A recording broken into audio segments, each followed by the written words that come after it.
Inside Story Uganda, real source of political updates. What does Kawempe mean to the general election politics of the country?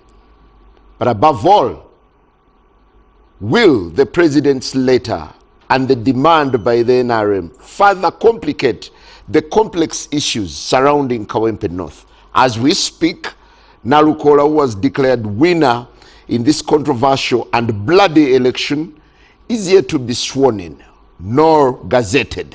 What are the stakes? My name is Simon Kagwanjala, and tonight I'm joined by Dr. Sarah Birete, a civil society activist and political analyst, together with Honorable Fred Mukasambide, the Vice President of the Democratic Party, with Honorable Muwanga Kivumbi, Deputy President, National Unity Platform for Buganda and Member of Parliament for Butambala, and Honorable Farida Nambi, the lady who is now at the center of this controversial election. Good evening. Honorable Nambi, nice to see you, and you must be joining us for the first time. No, apparently not. Okay, this is on the front line. Nice to have you back. Thank you. How do you walk with the head high after going through a bloody election where your name is invariably mentioned as having held a flag for a party that is being accused of brutalizing, buying voters, and stuffing? I would like to say thank you to Next Media, NBS TV, for this opportunity to host me this evening. I am the candidate, NRM candidate, Kawempe North constituency, and I fully participated, that's true. I had a very warm campaign season. I am a second-time candidate. As you know, 2021, I happened to be the NRM flag bearer for Kampala Woman MP. I want to thank the people of Kawempe North, because what my experience in 2020, 2021 was totally different with the kind of welcome that we received in 2025 in this by-election. So I'd like to start to thank them for that, and also to thank them because as of today, EC has formally communicated to me to tell me that I got 9,058 votes. Sorry? 9,058 votes. But the declaration was 7,000. From the 8,593 votes that they had earlier on communicated. So I want to thank the people of Kawempe North for the support and to tell them that the struggle continues. I want to get back to the question. Yes. Do you walk with your head high after all the reports of violence, ballot stuffing, pre-ticked ballots, and the huge cash investment? As a candidate, I hold my head high because I fully participated. It takes a lot of courage to stand and to get support, to pass through the campaigns and get support. For all those things that you mentioned, I would say that I have nothing to do with them. Me as a candidate, I participated and I was supported right from the campaign to the election day. So I wouldn't know why I should not hold my head high. I participated. It's difficult to participate. I was like, we were two women amongst several men. So I personally hold my head high that I was able to go through the campaigns and go through as I get to Honorable Muwanga Kivumbi, some of the sticky questions rotate around ballot stuffing. There were a number of NRMs who were seen on the eve of the election participating in the ticking of ballot papers. Do you think this was done in your favor? I have no comment, absolutely, about that. You had your cameras. I don't know what you saw. If you have evidence, then you can join me as we go to court. Because for me, I have my own reasons why I think we should go for electoral reforms to help us shape the future.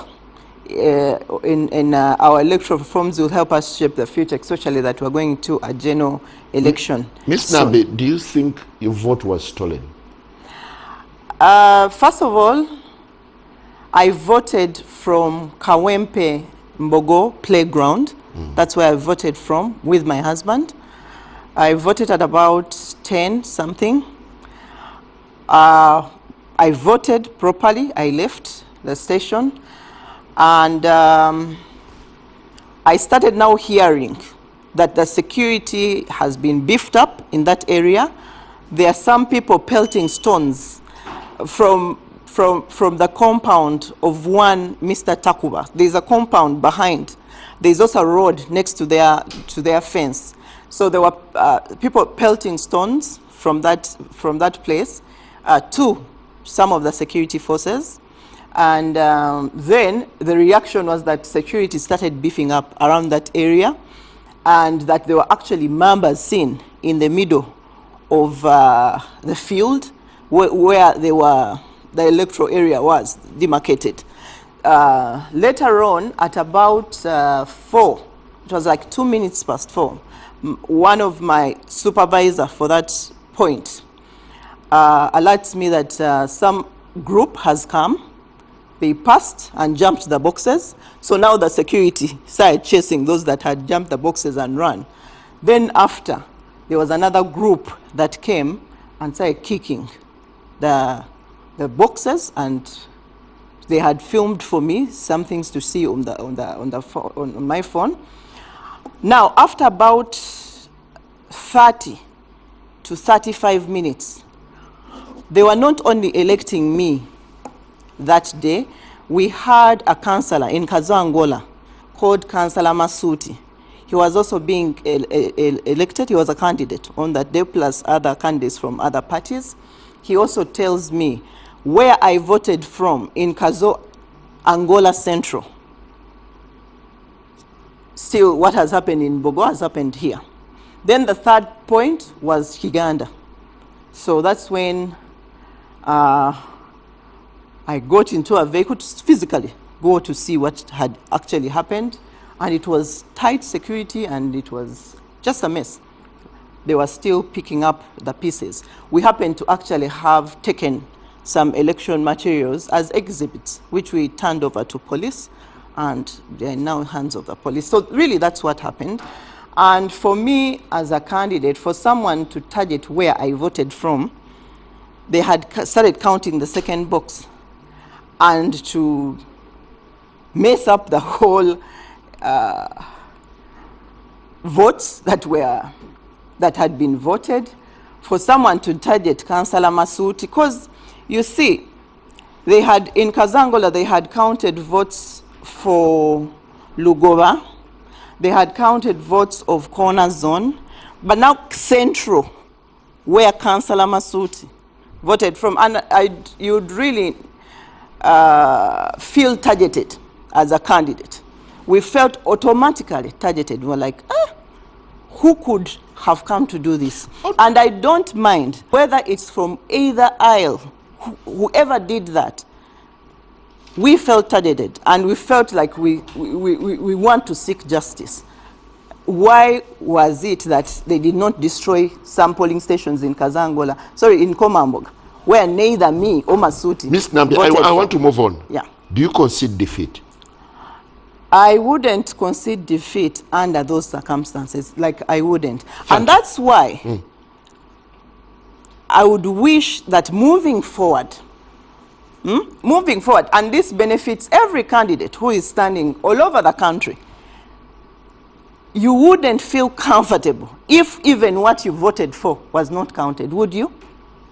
So for me, that's why I want to seek justice, me as Nambi. Thank you. Honorable Muwanga Kivumbi, as Deputy President of Buganda, your party president tasked you to deliver a 96% victory for Nalukola in Kawempe North. You got a paltry 17,000 votes. Do you want to celebrate that victory? But before that, let me help my, I have a lot of relationship with her. She's the daughter of Haji Moses Tugongo from Butambala. But also we share this on the mother's side. We are all from Chitimba, and that's where her mother and my mother hail from. And I've just learned about it today. While she asked me about my mother, I said, how do you know my mother? Then she told me, Chitimba. And so let me help you, Hajat. I was physically at Imbogo. I get a call from Honorable Simbwa at about 10 minutes to the close of polling that the situation is building up at Imbogo, and I needed to reinforce them. So I drove and went to Mbogo. By the close of polling, I was at Imbogo.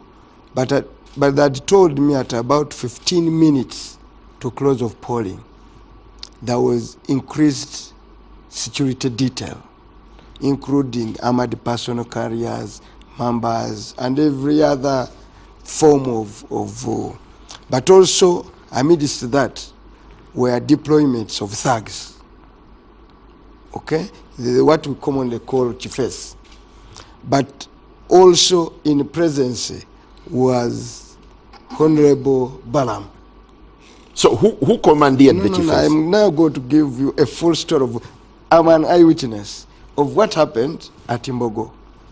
Now, you remember in the morning, vehicles had parked inside the football pitch. They were all chased away and told to park past the mosque in the parking lot, and that's where I think you parked to go and vote. Now, that field had 5 or 6 polling stations. 5 polling stations. Now, at the time of when polling closed, counting started properly.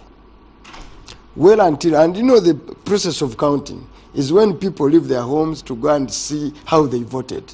So a huge crowd had built up around Imbogo to witness the counting. Now, the army at that polling station began to chase away the crowd and cordoned off the whole place. During that fight, that fracas, with the army chasing away, people are people. Now, thugs had also penetrated that crowd. They began, and I will be honest with you, those thugs were the chiefs deployed by Balam and Mr. Kamanda, the minister. Now, they began to hit the army with stones to justify the continued brutality on the people who had assembled. Are you sure they were chiefs? I was there. I'm not telling you a story. Now, at that time, the army had rounded off all journalists in the middle of a peak and told them, none of you can lift a camera, not even a phone. So all the journalists and civil society witnesses, I was there with Chris. You know Chris of NGO Forum? I was there with Farida. You know Farida? Lule. All those they were election observers. So what happened? They were there. I was there with them. So what happened? Later on, 4 members descended on that football pitch, and they took positions from all directions. And then a group that came from a corner where Balam was standing, some very tall men, and with masks, not uniformed, first descended on one polling station where they had started, almost finished counting. And I can tell you what you got on that box. 260 was for Nalukolo. You had 20. Because counting had started. Farida had 20. Had 20. Nalukolo had 260. Because I was there. So that's the first polling station where thugs attacked and disrupted. The army pretended to be as if it was chasing those thugs and protected them and pushed them off the football pitch.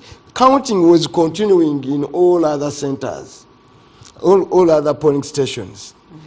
What happens now, by that time Mr. Kabanda arrives with another huge gang of people. She stood where Balaam was. A negotiation took place between the commander of now whatever, not the police. And you are witnessing? I'm a witness. A negotiation took place between the commander and Balaam. And they later, by that time the police had been overpowered. It was no longer in charge. So that group now descended on the rest of other polling stations and kicked. This group was from a corner where Mr. Kawanda was and Balaam. The army pretended as if they are chasing, they were protecting them and escorting them after that disruption. The Electoral Commission, then the situation was so difficult that the journalists had now been escorted out of the football pitch completely and told the police leave. Actually, police, the group wanted to descend on civil society and other observers. The police had to put a security ring. Even that's how I got protection, that to put a security ring. So that's what happened in Mbogo. The Electoral Commission had no choice, was to cancel that polling center. Now, immediately they finished disrupting that, the same group escorted by the armored vehicles and the drones and all those gangs, they descended to Kazangola after Mbogo and did the same thing. Do you have any record of this? I'm an eyewitness. If people want to go to court, I'll be there. And not in a bad faith. She's my relative to some extent. I'll be there. So that's what happened. So the disruption of the polling, later on I was called at happy hours. There's a school around Mbogo. Still the group had descended to do the disruption. There had been a dispute because they had balt staffed. But those that were used to tick, did a very short job. So around 400 ballots were destroyed because they had ticked, I think, in a panic. And they were all poured in once in that polling station. So what took place? Deliberately, my sister, with all our background, is that it shouldn't be associated with that mess. Okay, I'll get back to you with the question that I wanted to pose, but let me give Honorable Mbi the chance. Honorable, there are accusations and counter-accusations from all sides. How do we sieve through the mess and the kind of information that is coming? The president on one part is blaming the opposition is blaming NRM. NRM is disassociating itself from the mess. I think I can give credit to the NRM for the bravery with which they can maintain such a debate. Before media houses, calculated to create a possibility, a figment of a possibility that actually they were injured in the process. I also clearly, of course, sympathize with my sister here. You know, she has got a supporter at home. My wife incidentally supports her. And that is the kind Your wife is NRM? I have not yet inquired, but she supports her.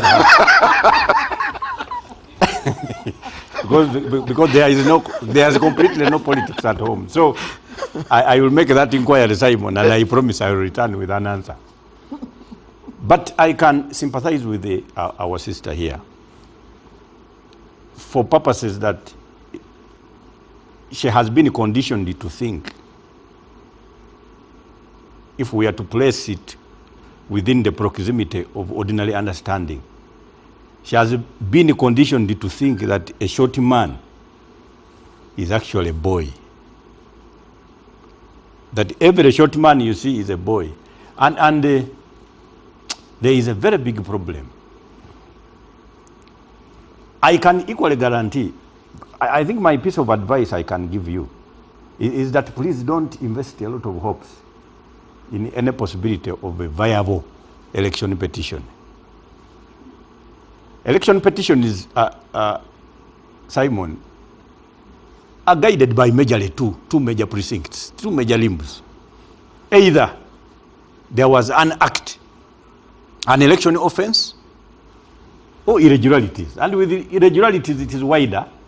There must be a capability or a possibility that the irregularities conducted can substantially have affected, of course, the results.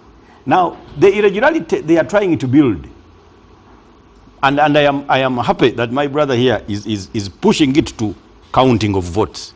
Because the irregularity contemplated under the Act is in terms of having the capacity to definitely injure the possibility of voting. But how many voters were at that polling station? Commensurate with the total votes that were cast. To the extent that then, if my sister believes that any interruption of voting was an interruption of votes related to her own enjoyment, because clearly all evidence points to the fact that wherever people voted, she didn't win. Now, except if she wanted to imply that by way of surprise, she was meant to win the very polling stations that received some kind of cataclysm. I think they should allow you to rest and begin to think about, first of all, it was a brave measure that anybody, NRM, would compete in that constituency. Honorable, you're sounding preemptive to the intention to have an inquiry, as the president has intimated.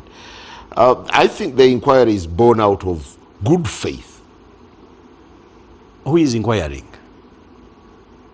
What is the veracity of the person inquiring?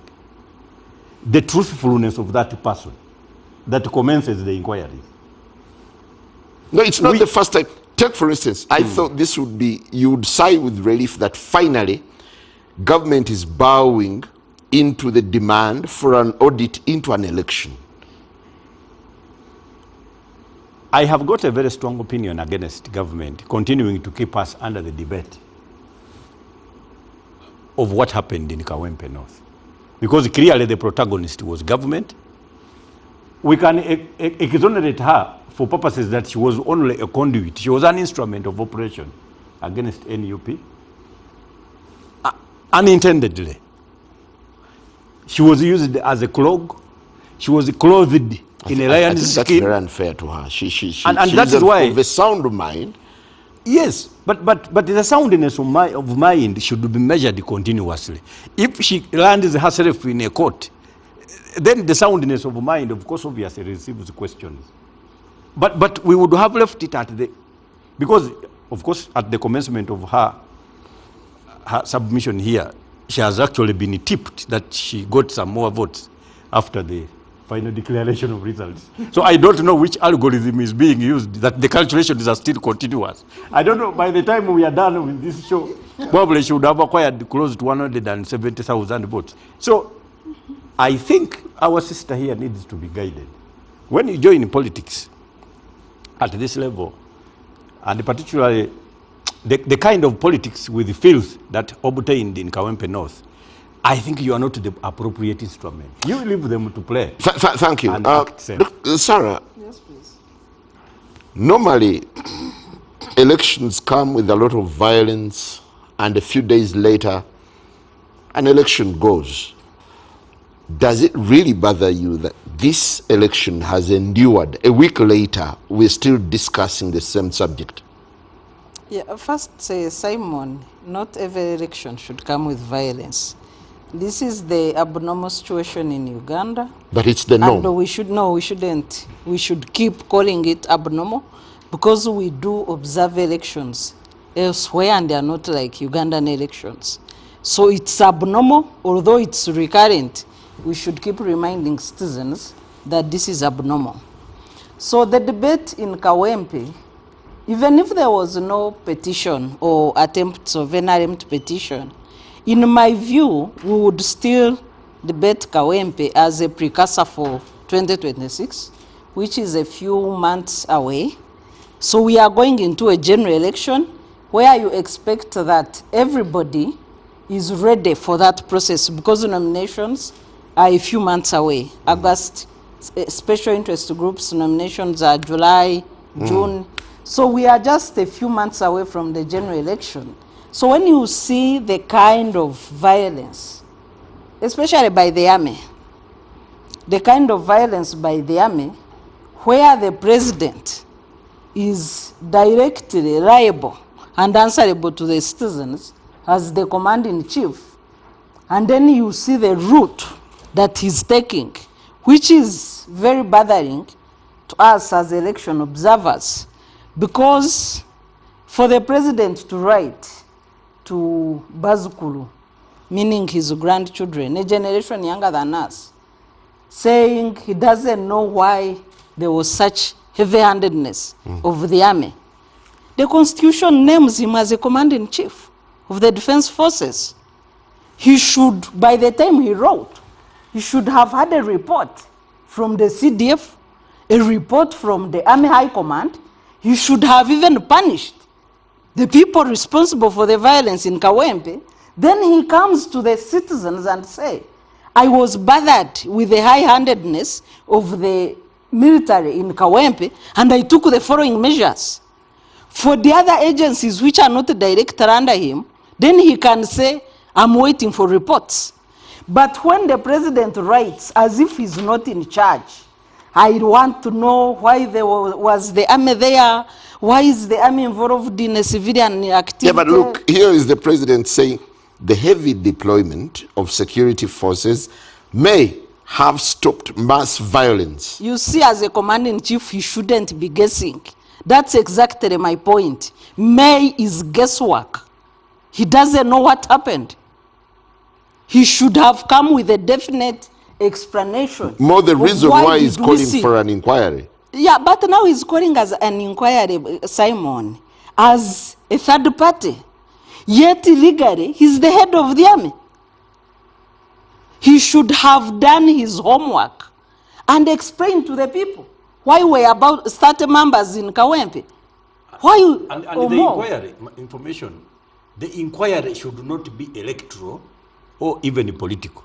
No. It must be an inquiry within the realm of the force, the illegalities and offenses committed by the forces. Yes, he is answerable to Ugandans as far as the conduct of the army is concerned. He should have come with a response, explain why we saw Kawempe turn into a military zone. So, we saw many members, a member for the first time running through a polling station. He should give us answers. So what the was buck it stops about? with Museveni, the president. Exactly. But on at the same conduct of time, the president is the chairman of the NRM, where Honorable Hajat Farida Nambi was a candidate for Kawempe North. Does she take part of the blame? Simon, the president can ask for reports on other matters except the army, where is a commander-in-chief, direct command, where he should make calls, who has deployed the army, what is the issue, what is the security threat, why is the army beating journalists. He should have given us answers. On other issues, he can act as a chairman of the Electoral Commission, but not the army. As chairman of NRM party, sorry, but not the army. So the violation of citizens' rights in Kawempe, the buck stops with the president, because 80% of the confusion, right from nomination, was caused by the army.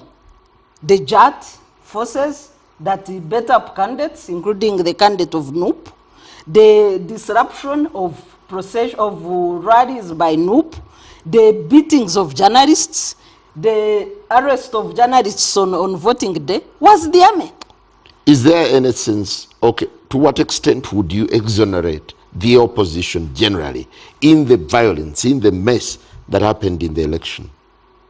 You know, the Stockholm syndrome, when you get so much used to oppression, you tend to blame the victims.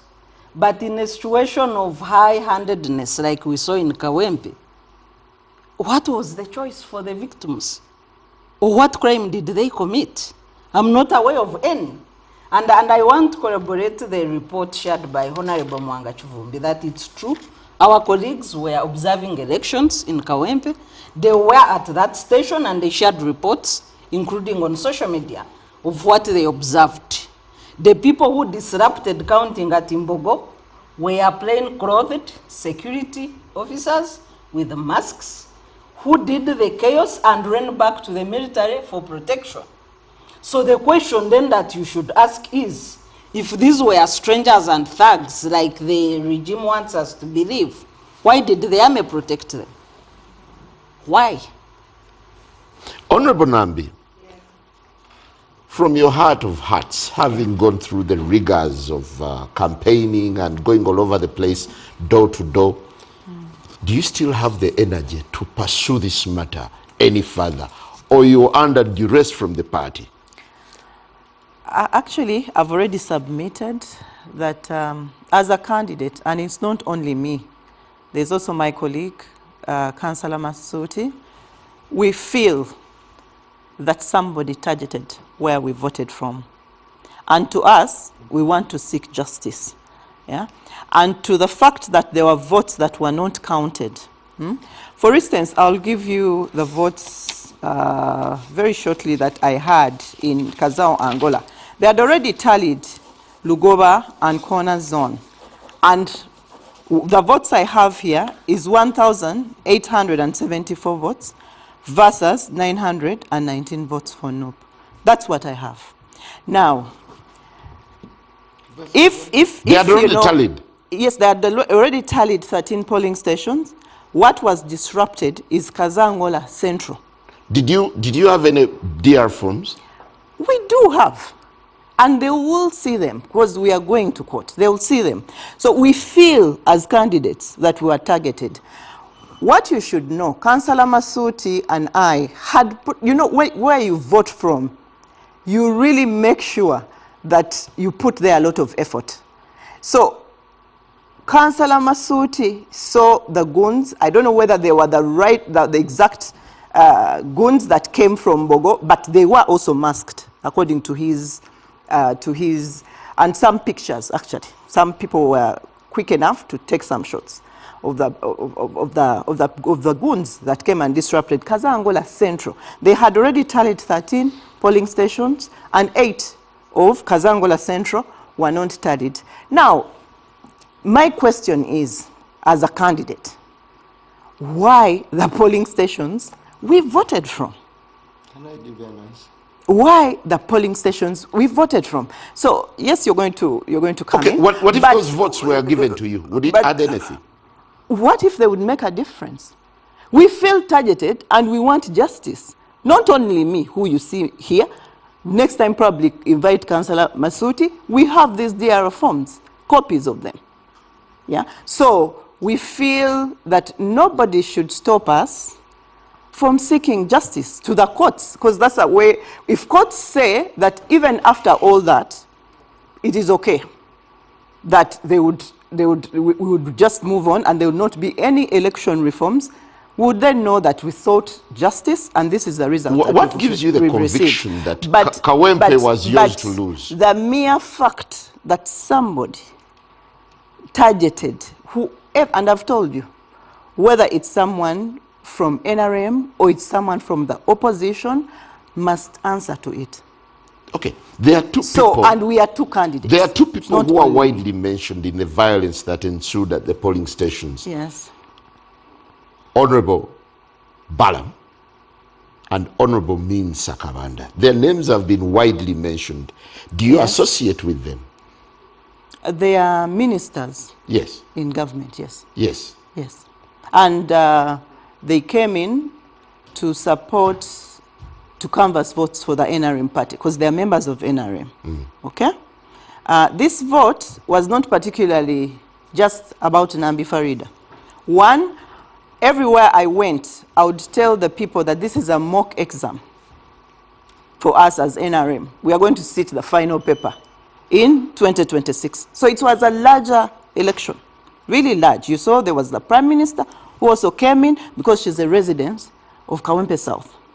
She came in to support. So it was a bigger election. And for us, we would not stop anybody as candidates to come in and try to offer support. And I think the same thing, that's how Honorable Muwanga happened to come from Butambala to support their candidate. That is all right.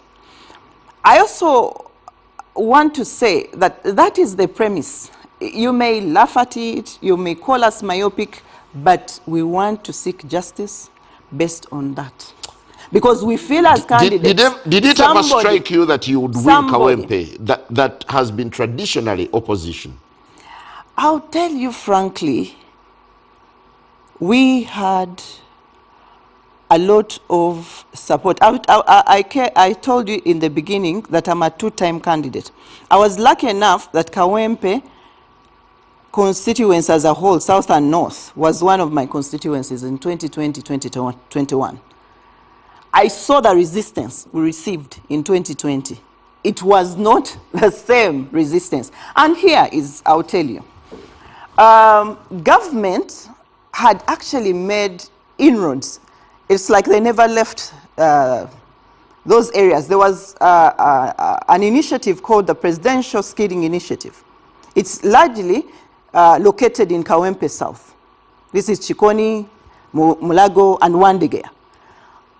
I happened to be a guest at 4 graduations. And we were graduating not less than 700 graduates. Some from Kawempe North, others from the South, others from other parts of... And they never voted for you? No, I cannot say that. Even as I speak today, I have 9,558 votes. You, Simon, who has never stood, you would take that vote for granted. I have stood before. Okay, if you've stood, you would know that that vote cannot be taken for granted. Was declared in Kawempe North. In Kawempe North. So, you can't, even if I'm NRM, you can't tell me that we did not have support. That would be a lie. Now, that is one initiative. I found that the president, through State House, had made another initiative called the Presidential Ghetto Fund. And their actual beneficiaries, like Amigo, Kawempe Mbogo, these are whatever. There's also this group in Chebando, the ghetto people who in Pentagon.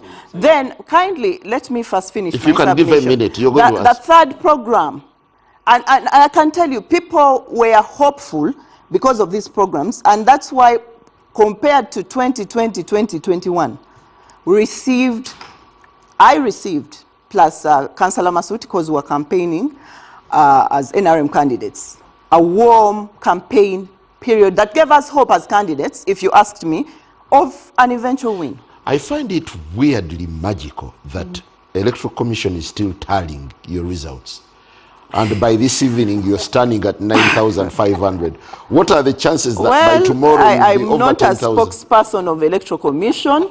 I would really wish that you called them and they tell you how that is possible. So EC is telling you your votes are still rising? Actually, that's not the point. As I stand today, that's what I've been told that I have.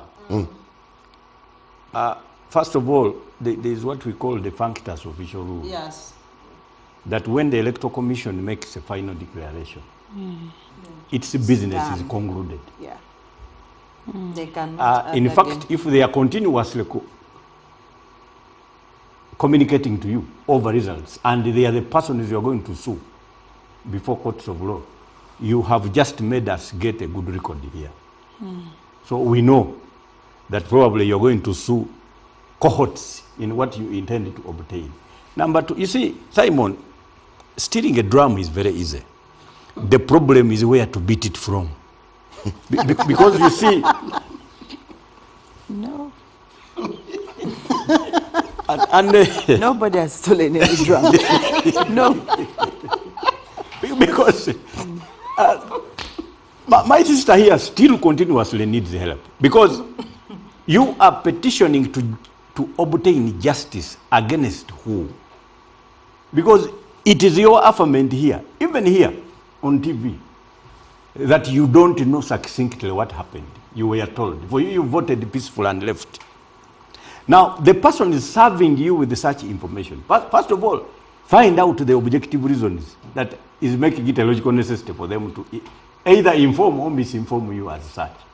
Because that will be hearsay and quick generally not admissible before courts of law. Number two, if there was a disruption, in your opinion, by a person is unknown, how dare you even begin to think that it was in favor of any other party?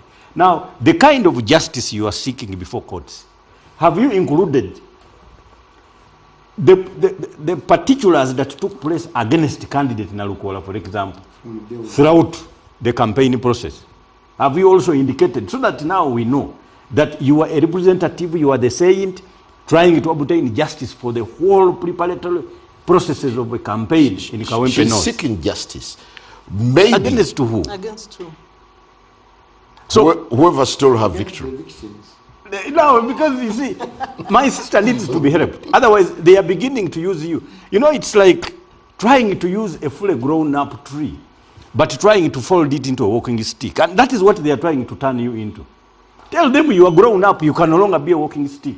You can't be folded. You are a very big tree that cannot be folded. Honorable Muwanga Kivumbi, as we speak, 1 week down the road, Honorable Nalukola has not been gazetted. Could this give you a sense that your celebration of a victory could be short-lived? Yeah, we are waiting for tomorrow because ordinarily gazettes come out on Friday. We are waiting for because tomorrow is like the regular.